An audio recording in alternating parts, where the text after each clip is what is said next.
Hello and welcome.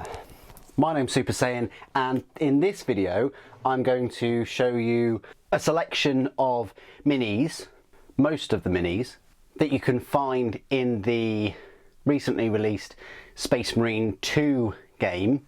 This video will be a focus on the Space Marine miniatures. Now, of course, there will be a few spoilers in terms of the miniatures that appear in that game, so if you haven't completed the full game or watched all the cutscenes at least, then yeah, I won't be kind of talking too much about the storyline, but if you want to save yourself from some really decent reveals, then go watch one of my other videos. I'm sure you'll enjoy them.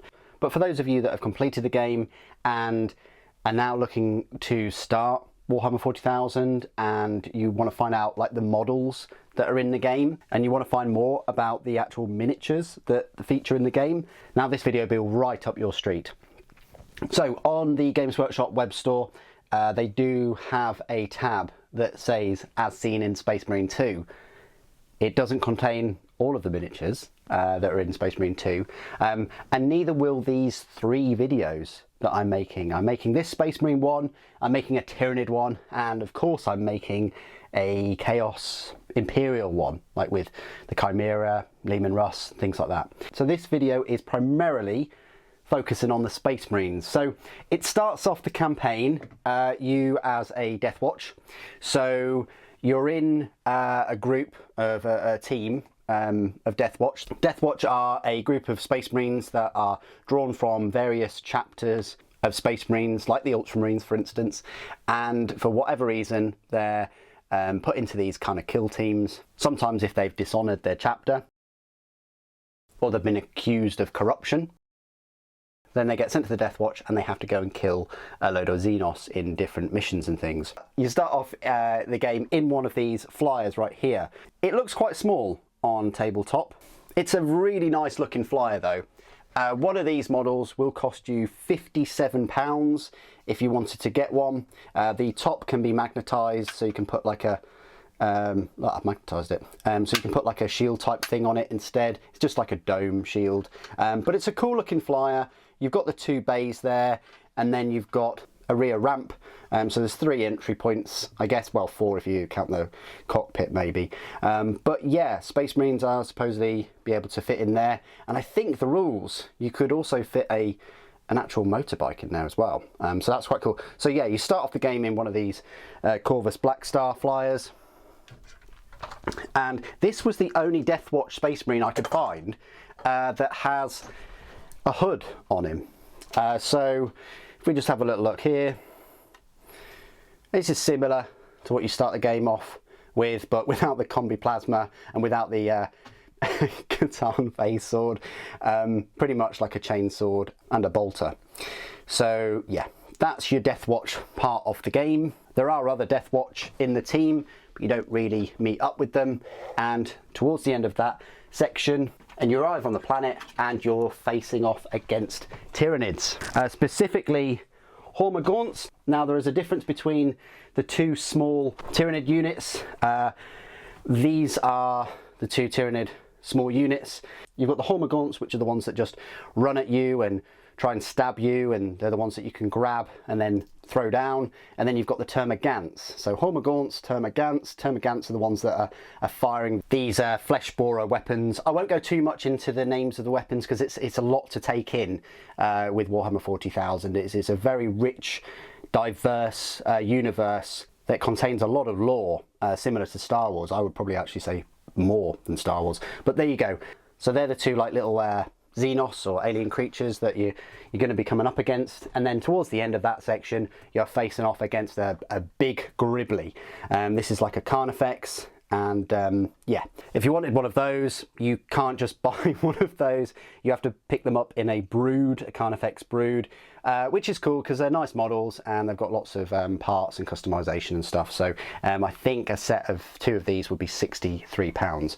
So yeah, that's that section of the game. Stay tuned to my as seen in Space Marine 2 Tyranid faction focus video, where I'll be showcasing all of the Tyranids that are present in the game, along with some honourable mentions and suggestions of what they can include. And that's what's going to be in this video as well, guys.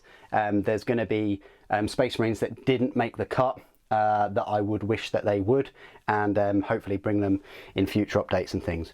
Now, after that start sequence, you're on an Ultramarines vessel in space. Ultramarines is just a chapter of the Space Marines. There's a number of chapters. They consist of roughly about 1,000 Space Marines, and this is where it's very important to make the difference between like the sizes of Space Marines. So according to Games Workshop and lore, these smaller Space Marines, which are these ones, these are not called Primaris. These are just Firstborn Space Marines. They're still 7 foot tall superhuman giants, but then you've got these larger ones which are Primaris Space Marines, and in the lore a long time ago a lot of these were held in stasis and are now being woken up. Also, with the new technology now, they can upgrade current Firstborn Space Marines into these slightly larger ones, into these like 8 foot tall Space Marines. It's called crossing the Rubicon, and typically they don't just do that as like a health service MOT. Normally you'd have a grievous wound, or you'd be undergoing some kind of surgery, and then they would think, right, it's probably a good time to add those 3 extra organs and turn you into a Primaris, which are faster, stronger, more survivable, all those kind of things. And they've got access to different weapons as well. So then you are a Primaris Space Marine, and you meet the captain on the vessel, this chap right here. Although it's not really this chap, but model wise is pretty close. It's essentially a captain in Phobos armour, and one of these will cost you £26. But now, after I've played the game, I can't think of him issuing any orders other than in a Scottish accent. So thank you, Relic. You also get introduced to the chapter's chaplain. Now, these guys are your ultimate micromanagers. They're very religious with the devotion to the Emperor being the master of mankind, sat on a golden throne close to death for the past 10,000 years. He became the one thing that he never wanted to become, which was a godlike figure, and everybody kind of worships him. And if you don't, you're a heretic. So these chaplains keep a close eye on all of the Space Marines to make sure that they're not exhibiting any signs of corruption from Chaos, the Dark Gods. So your chaplain here, which is a Primaris chaplain, is £25. Not sure why, but I've got the captain in Phobos armour pointing at the chaplain for this Infernus Primaris Space Marine, which is basically just a Primaris, holding this Pyre Blaster for no particular reason, aimed at the chaplain. Now, the reason why I've put this model in is because there is a bit in the campaign where you take control of a Pyre Blaster to burn away some of the smallest Tyranid creatures, Ripper Swarm, and they're done really, really well in the game. You kind of kill a few of them, but there's so many of them, you're almost like keeping them at bay. A little bit like the Krill in Gears of War. It's a very well done part of the game, and I would have liked to have seen more, if I'm totally honest. I don't think you can use this weapon outside of the campaign though. It would have been nice to use it in the co-op. Now, just going back to the battle barge of the Ultramarines, you can see this big flyer in the back corner here. This does feature in the game. Because this video is kind of mainly for people that are new to Warhammer 40,000 and Space Marines, you can see that the colour of that model is very much lighter than, you know, these plastic miniatures. So most of Games Workshop's range is this lightweight plastic, easy to work with. You just use plastic glue to put them together. The model in the background there is called a Thunderhawk gunship, and that is the main assault carrier of Space Marines. Firstborn, Primaris, they all use it, and there's a couple of entry points, such as a front ramp where there is a chap about to jump off, very cool, and there are 2 ramps to the side, and there's also a ramp at the back. So there's 4 entry points, 5 if you count this top cockpit being ejected off. Not even sure if that's possible. Probably I would think that there's some kind of mechanism there. And in the game, that's how you move from the barge to the planet. You enter the atmosphere via one of these assault dropships.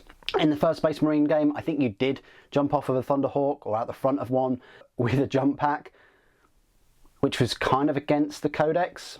There are other ways to make planetfall, such as deep striking if you're in Terminator armor, where you can teleport. Also, other ships are available, much larger assault craft called the Sokar Pattern Stormbird, which is bigger than one of these.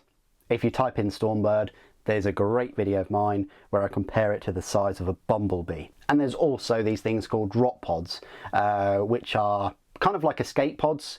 If you've seen any sci-fi before, they get fired out of the big cruiser or barge and fired directly at the planet.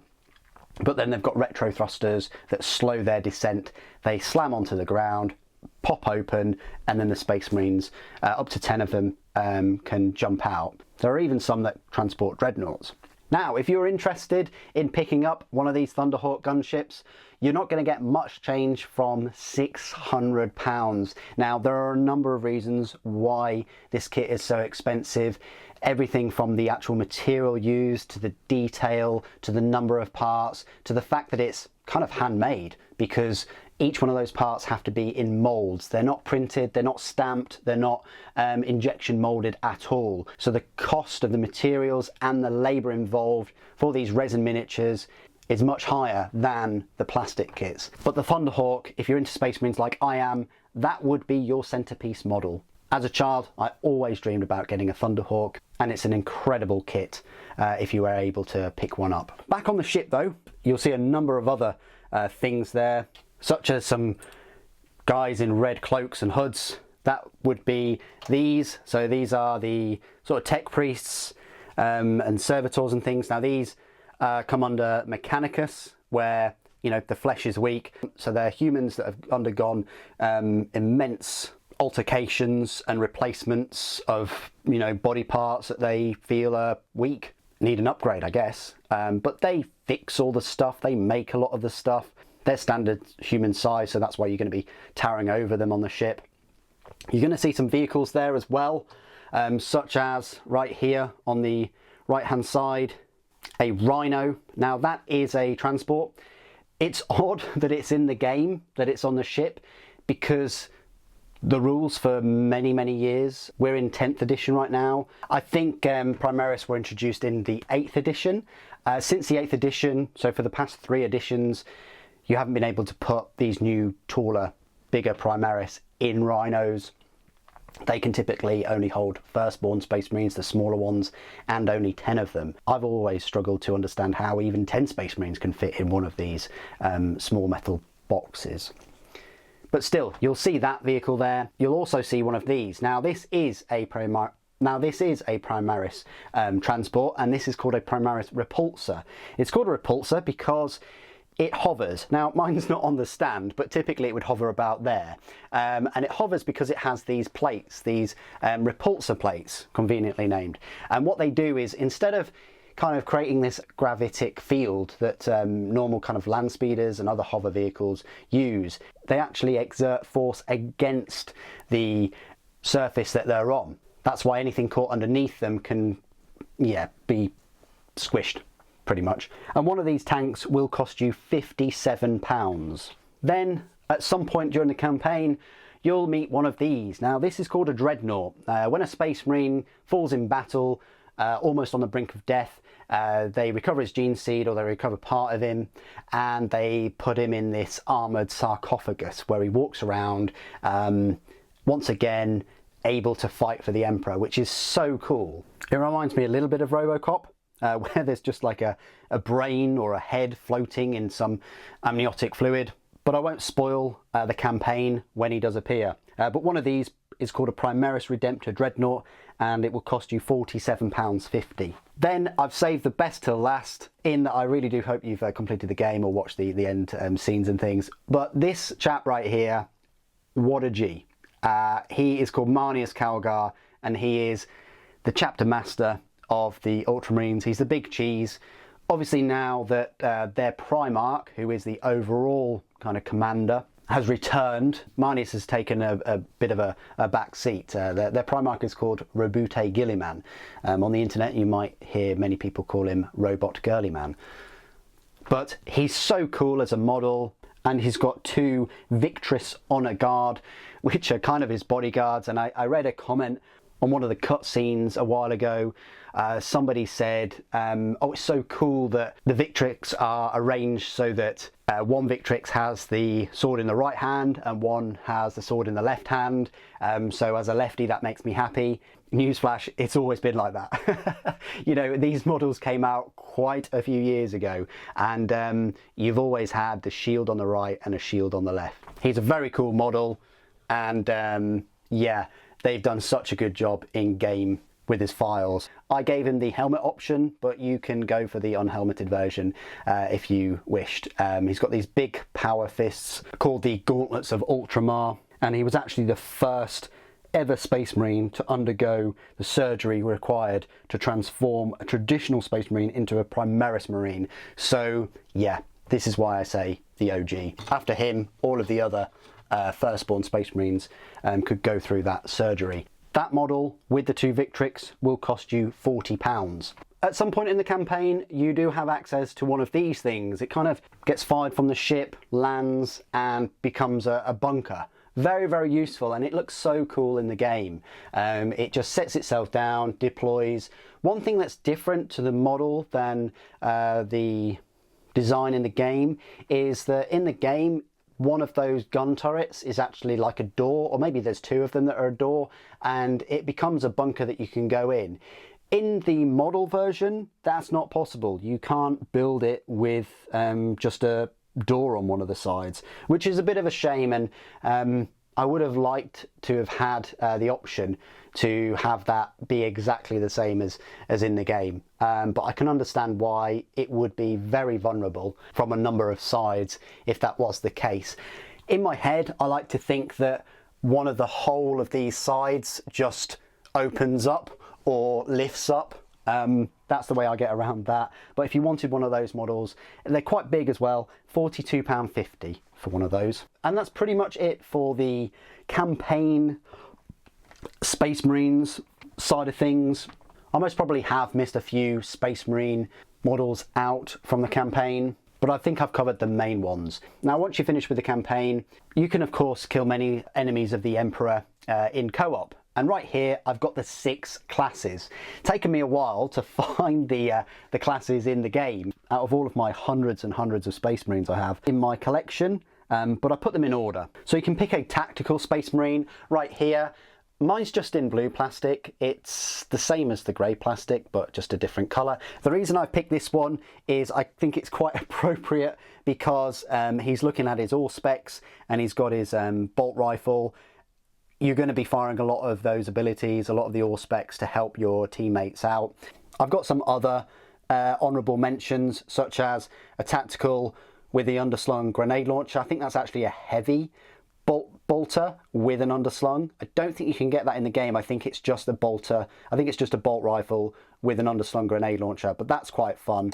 I don't think in the Space Marine game you can have the auto bolt rifle with the underslung grenade launcher. I think it is just the bolt rifle with the grenade launcher. But here is an auto bolt rifle. I think the heavy bolt rifle is just for Gravis armoured Space Marines. Then you've got a plasma incinerator there, which is another weapon. I think you can also pick the melter gun as well, but I don't think I've got one in just the tactical. So that's your tactical Space Marine option. Then you've got assault. Now the assault kit does not include the Thunderhammer, so if you think that you could reenact you know, the assault from the game, smashing things with the Thunderhammer, think again, because I think this kit only has the chain swords and a power sword. But there's your heavy bolt pistol. Your next class is the Vanguard. Very, very cool Vanguard, especially in a black paint scheme. Got this grapnel launcher, which is so cool, and it works brilliantly in game. You can just grapple towards a Tyrannid and start slashing them or whatever. And the helmet is very cool as well, kind of like a skull type helmet. Closest you'll be to a chaplain, I think. Honourable mention for the Vanguard is this chap here with a bolt carbine, which is kind of like a shorter ranged automatic bolter, but that features in the game. We've also got this Vanguard with an Oculus bolt rifle, I think it is, and a thermal charge. Now these thermal charges are very cool. In game you use them on one of the co-op missions, like you know, look how that deploys, and it's so similar. I think in game it's got two handles either side, but I just wanted to draw everybody's attention to that and the attention to detail. Then you've got one of the popular classes, which is Bulwark. Everybody likes sword and board, and yeah, this looks very similar to what you'd have. You do have a plasma pistol or bolt pistol, you've got the power sword, and you've got the shield. Looks very, very similar. Honourable mention here is this one with the I think it's the plasma, or it could be the Neo-Volkite pistol. Then you've just got the sniper class. I think it's kind of like a scout, but this one is equipped with the las fusel. In model terms they're called eliminators, and a set of 3 costs you £37. You can equip them with a bolt sniper rifle instead of these las fusels, but they look so cool in game as well. And this is an honourable mention with a bolt sniper rifle, although this is a scout rather than an eliminator. Similar thing. And then finally, the class that I'm usually playing most of is the heavy class right here. Now this one, equipped with the Gravis armor, looks very cool. He's got a multi-melter. In game you can have the heavy plasma incinerator, or you can have the heavy bolter, which is usually what I'm rocking unless I'm going against bosses, and then multi-melter comes into its own. So that's it for the co-op classes. There are some similarities with these and Eternal War, which is like the PvP multiplayer. Now the last part of this video is kind of dedicated to all of the units that missed out on being a part of the game. And these suggestions come from someone who has been in the hobby for almost 30 years now. Now there are rumours that they are going to bring an apothecary, so some kind of healer, to the lineup right here. So this is a Primaris Apothecarian. I've just sprayed him white, but his armour normally is white to make him stand out. I do wonder what he'll be equipped with, because just a chainsword and a heavy bolt pistol might not cut it. He needs to have some extra cool ability where he heals downed members from afar or something. I don't know. But that's the apothecary that could be in the game for co-op multiplayer. Then of course a librarian, a Primaris librarian, so a bit like the, I don't want to go too far down the rabbit hole of psychic powers and things, but yeah, this would be an obvious choice to fire lightning and to have a force sword, which would be better against chaos, for instance, or some kind of ability that helps with the accuracy, the damage, or just the survivability of your unit. Another couple of options which are, they might be way out, is of course the chaplain, which I've shown you earlier. Be an interesting choice in terms of what abilities a chaplain could bring, and the force weapon or the stave, rod of office. Another option would be the tech marine. Again, not sure about this. Would be cool to see some kind of power axe and graviton pistol, and maybe the servo arm and the little bolter there would aid in battle. I think a Terminator would be too OP in co-op, and maybe a Primaris Aggressor, but it would have been nice to see those in the campaign. So this is a Primaris Aggressor. It's essentially a Primaris Space Marine. We're in Gravis armour with these power fists and some bolters, a bit like Marnius in a way, and a top-mounted missile launcher. That would have been cool to have in the game. So would a Terminator. Even if you donned the Terminator armour for a little part of the game, it would be cool to hear the Stormbolter and the damage that a power fist or chain fist could make, as well as your survivability. And then I guess the elephant in the room that does need a Primaris upgrade is a Centurion. The fact that a Space Marine can jump in one of these suits already, it's a suit within a suit, you can see he's got the armour on in there, that would have been cool too. You know, as a Primaris, they could make these Primaris Centurion armours and jump in one of these. And I think I've covered pretty much everything that I wanted to cover in this video. It's a long video, but I wanted to do Space Marines justice. All of the models and units they used in the Space Marine 2 game. Were there any others that you wanted to see? And what are your thoughts with the PvE content and the co-op moving forwards? Please do put all of your thoughts and opinions down below, and you made it to the end of the video, so thank you so much. And hopefully it's been a video that you found useful, worthwhile and enjoyed, and if so, hit that like and subscribe button, really helps the channel out. Stay tuned next time when I will be covering all of the Tyranid models featured in Space Marine 2. Thank you for watching. The Emperor protects.